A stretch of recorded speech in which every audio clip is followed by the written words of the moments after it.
ಇವತ್ತೊಂದು ಹಳೆಯ ಕಾಲದ್ದು ಒಂದು ಅಡುಗೆ ಮಾಡುವ. ಇದರಲ್ಲಿ ಒಂದು ತೆಂಗಿನಕಾಯಿ ಉಂಟು, ಅದನ್ನು ತುರಿದು ತಗೊಂಡದ್ದು, 1 ಚಮಚ ಜೀರಿಗೆ, 3 ಚಮಚ ಕೊತ್ತಂಬರಿ ಬೀಜ, ಒಂದು 6-7 ಒಣಮೆಣಸು, ಮೆಣಸು, ಕೊತ್ತಂಬರಿ, ಜೀರಿಗೆಯನ್ನು ಸ್ವಲ್ಪ ಎಣ್ಣೆ ಹಾಕದೆ ಹುರಿದದ್ದು, ಒಂದು 6 ಹೆಸರು ಬೆಳ್ಳುಳ್ಳಿ, ಅರ್ಧ ಈರುಳ್ಳಿ, ಸ್ವಲ್ಪ ಹುಣಸೆ ಹಣ್ಣು ನೋಡಿ ಇಷ್ಟು, 1 ಚಮಚ ಅರಶಿನ ಹುಡಿ. ಇದಕ್ಕೀಗ ಸ್ವಲ್ಪ ನೀರು ಹಾಕಿ ರುಬ್ಬುವ. ನೋಡಿ ಸ್ವಲ್ಪ ಹೆಸರು ಕಾಳು ಬೇಯಲಿಕ್ಕೆ ಇಡುವ. ನೋಡಿ ಸ್ವಲ್ಪ ತಗೊಂಡು, ಜಾಸ್ತಿ ಬೇಡ, ಸ್ವಲ್ಪ ಸಾಕು. ಈಗ ಚಂದ ಮಾಡಿ ಬೇಯಲಿ, ಮುಚ್ಚಿಡುವ.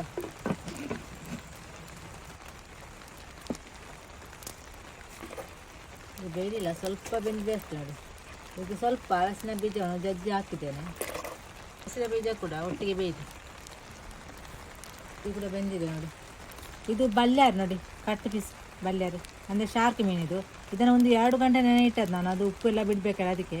ಈಗ ಇದನ್ನು ತೊಳೆದು ತಂದದ್ದು. ಇದರಲ್ಲಿ 2 ಟೊಮೆಟೊ ಉಂಟು, 1 ಈರುಳ್ಳಿ. ಈಗ ಇದನ್ನು ಒಟ್ಟಿಗೆ ಹಾಕುವ. ಉಪ್ಪು ಎಲ್ಲ ಈಗ ಹಾಕೋದು ಬೇಡ, ಅದರಲ್ಲಿ ಮೀನಲ್ಲಿ ಸ್ವಲ್ಪ ಉಪ್ಪು ಉಂಟು. ಇಲ್ಲಿ ಅದು ಉಪ್ಪು ಕಡಿಮೆ ಆದರೆ ಹಾಕುವ. ಮೀನು ಟೊಮೆಟೊ ಈರುಳ್ಳಿ ಎಲ್ಲ ಚಂದ ಮಾಡಿ ಬೇಯಲಿ.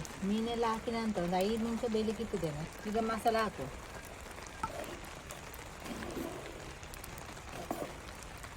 ಇಲ್ಲಿ ಅದು ಉಪ್ಪು ತಾಗ ಇದೆ ನೋಡಿ ಹಾಕ್ಬೇಕು. ಸ್ವಲ್ಪ ಉಪ್ಪು ಹಾಕುವ.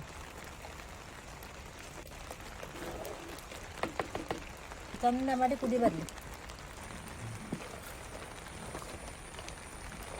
ಹಳೆಯ ಕಾಲದ ರೆಸಿಪಿ ರೆಡಿ ನೋಡಿ. ಹಲಸಿನ ಬೀಜ ಹಾಕಿದ ರೆಸಿಪಿ ರೆಡಿ.